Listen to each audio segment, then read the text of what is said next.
Eudhu billahi minash shaitani rajim, bismillahir rahmanir rahim. Alhamdulillahi wahda wa salatu wa salamu ala man la nabiyya ba'da. Allahun e falenderojmë pejgamberit alayhi salatu wa salam, salatu wa salam i dërgojmë. Në Ramazan jemi në ligjëratën e 5 dhe të fundit që ka të bëjë me jetën e Imam Ebu Hanifës.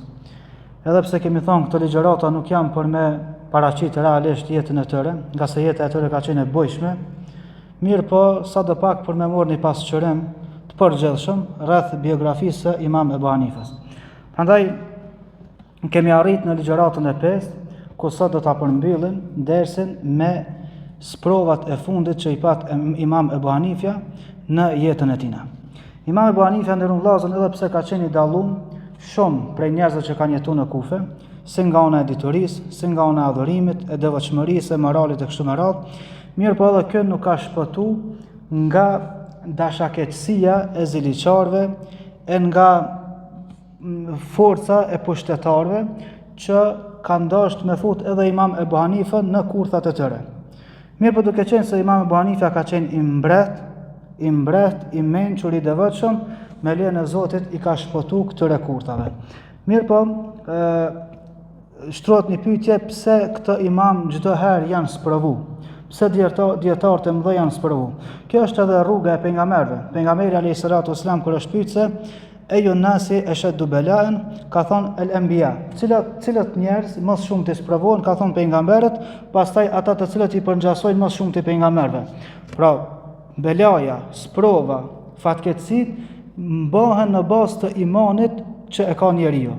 Për këtë arsye Imam Ebu Hanifja ka qenë për atyre njerëzve që është dallu me imanin e tij, padyshim që edhe sprovat i ka pas të rënda, sikurse që i kanë pasur edhe dietarët para tina.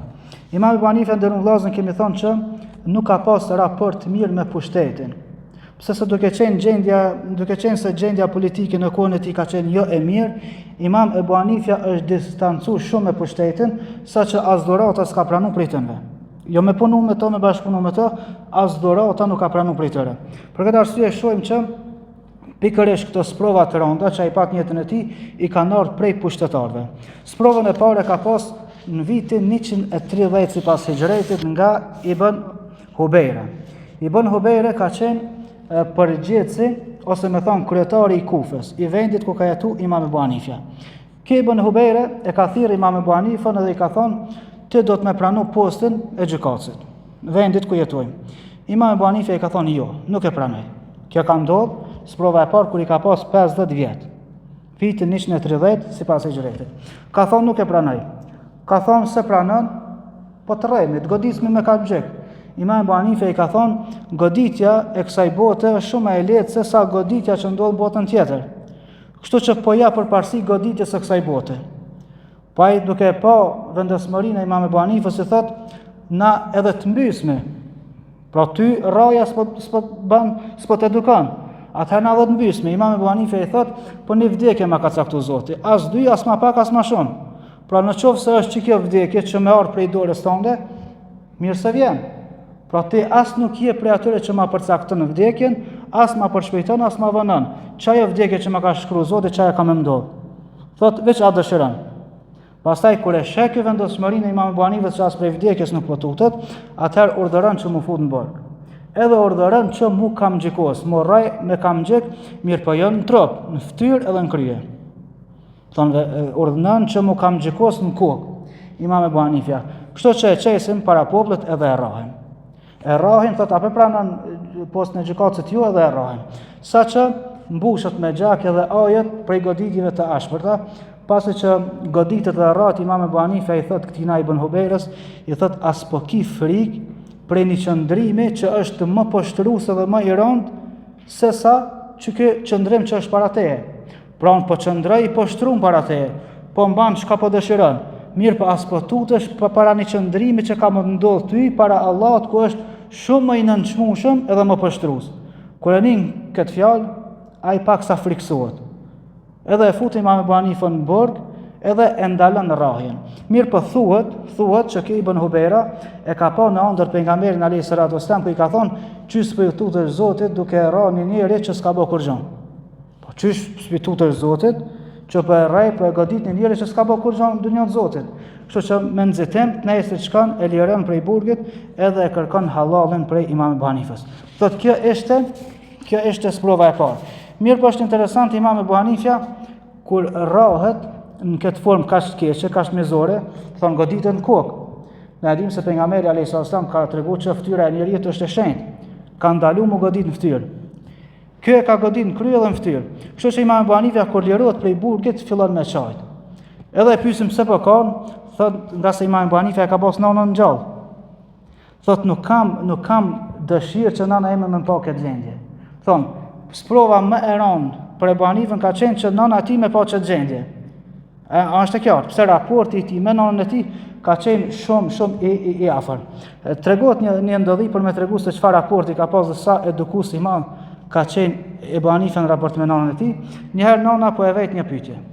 Është betu diçka e ka thënë betimin edhe e vet Imam Ebu Hanifën për përgjigjen e asaj pyetje.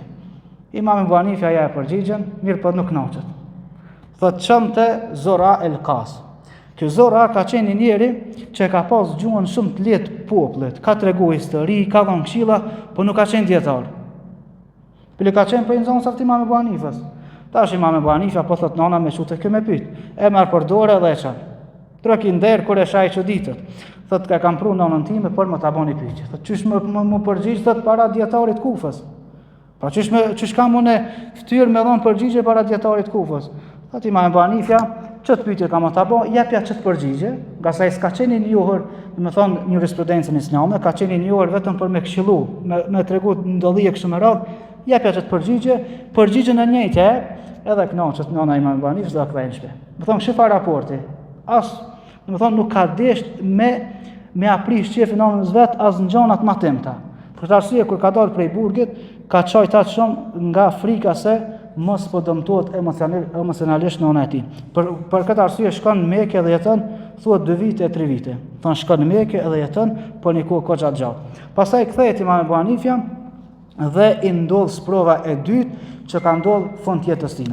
Kur ka qenë domethënë halife i muslimanëve Ebu Jafer el-Mansuri. Kjo ka qenë sprova e parë kur i ka pas 50 vjet. Tash sprova e dytë e madhe që bën shkak për me vdekjen Imam Ebu Hanifja ka ndodhur fund jetës vet nga Ebu Jafer el-Mansuri që e ka thirrë Imam Ebu Hanifën për me ia dhënë postin e kryetarit. Edhe nuk e ka pranuar. Jo veç postin e gjykatësit. Jo veç postin e gjykatësit. Mirë po ka dashur me bë edhe kryesorin e shtëpisë së pasurisë në atë kohë banka e muslimanëve që ka qenë pasuria shtetërore, më kanë ky kryesori. Mirë po Ebu Hanifa ka kuptuar politikën që ka qenë atë kohë, nga se nuk ka përcaktuar atë gjykatësi, por ka përcaktuar halifja. E Imam Ebu Hanifa ka ndesh me nënshkruar atë halifja.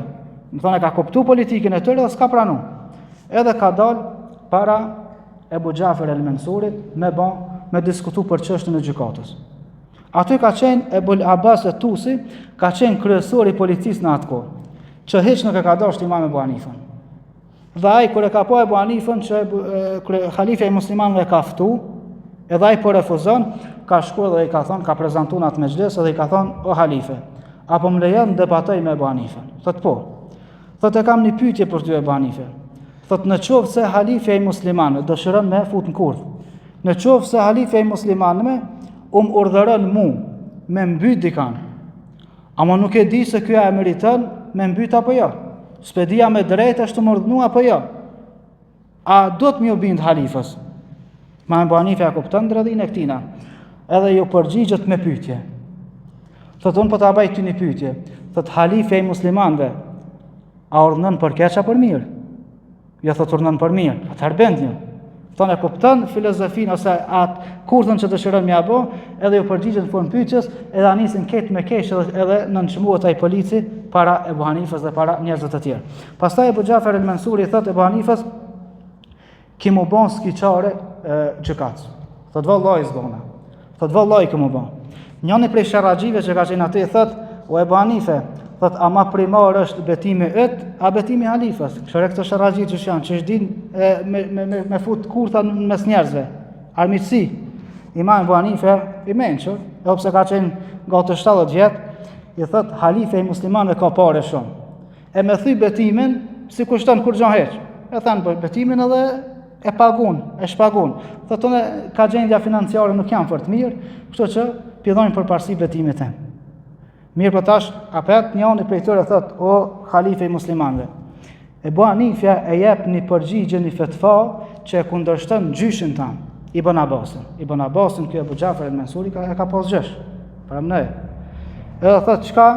Thotë Imam Ebu Hanifja nuk e lejon istithnajen për jashtimin në betim. Çka kjo mesele?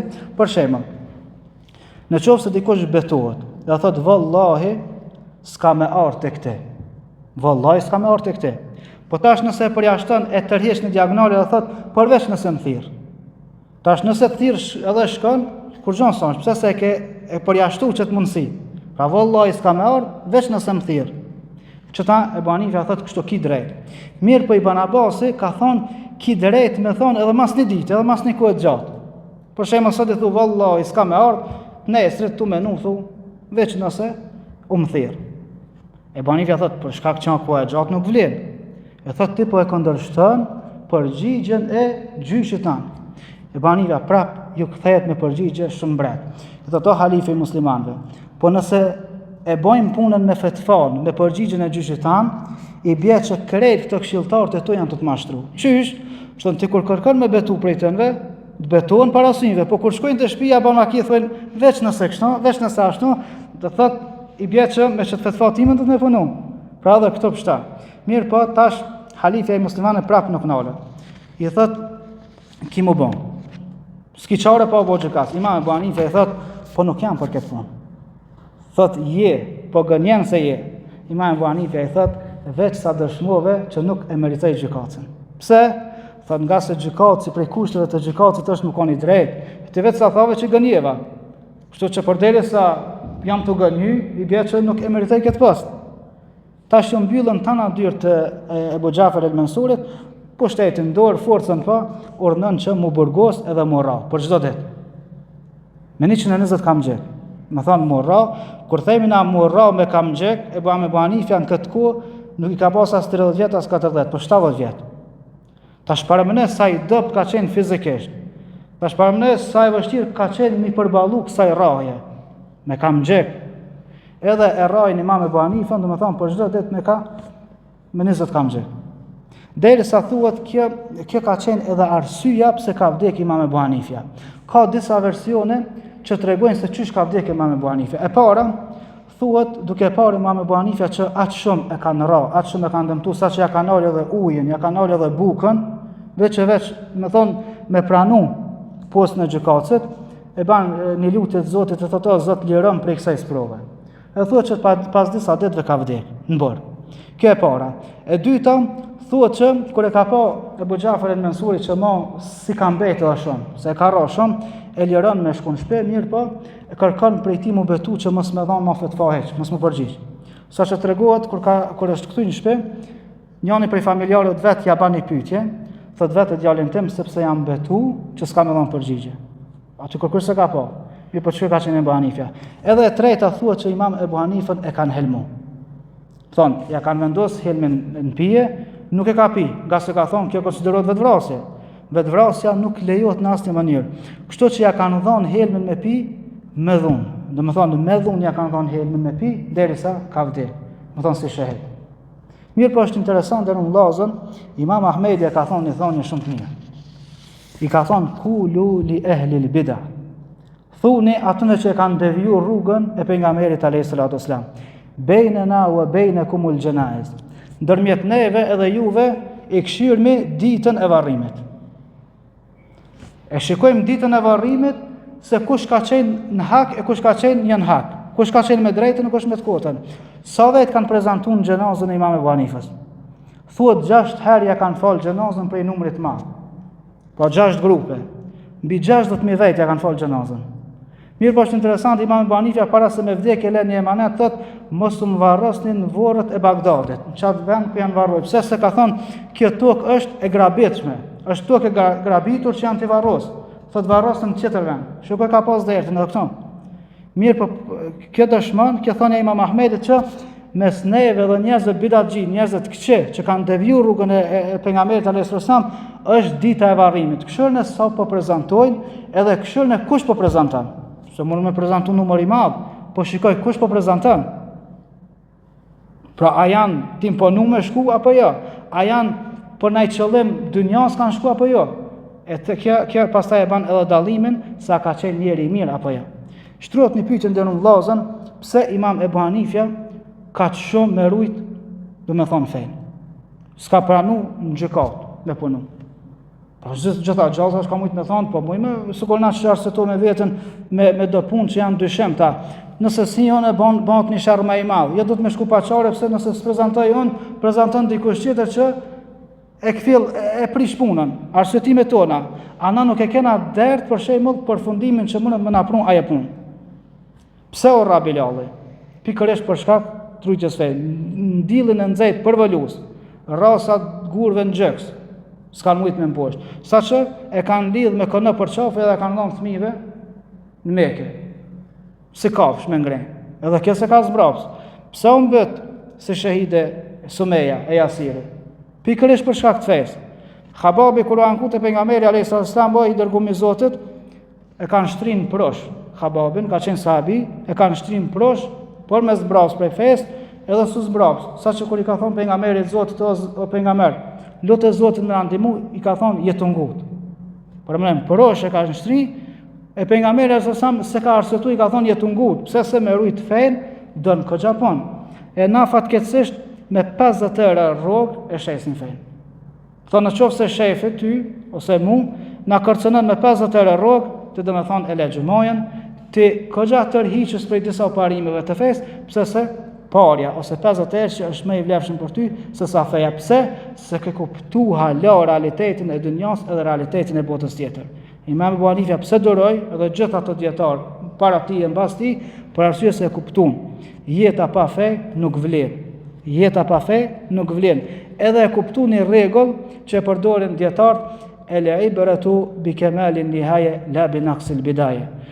Puna varet çysh e ki përfundimin, sa e ki përfundimin e përsosur, jo sa e ki fillimin e pakt. Dikush mund të pas fillimin shumë të lehtë, po përfundimin e ka të mirë. E dikush fillimin e ka mirë, po fundin e ka keq. E pejgamberi alayhis salatu wasalam ka thënë, innamal a'malu bil khawatim, veprat kanë më shpërbly sipas përfundimit. Këtë arsye Imam Ebu Hanifja duroj edhe shkoi si shahid tek Allahu i Madhreshëm, ku shpresojmë që ka shkuar si shahid, prandaj lutem Allahun e Madhreshëm që ata këtë fal, ta këtë mëshiru, edhe ta këtë shpërblim me gradat më të larta të xhenetit ata dhe neve. Subhanakallahumma wa bihamdika ashhadu an la ilaha illa anta astaghfiruka wa atubu ilaik.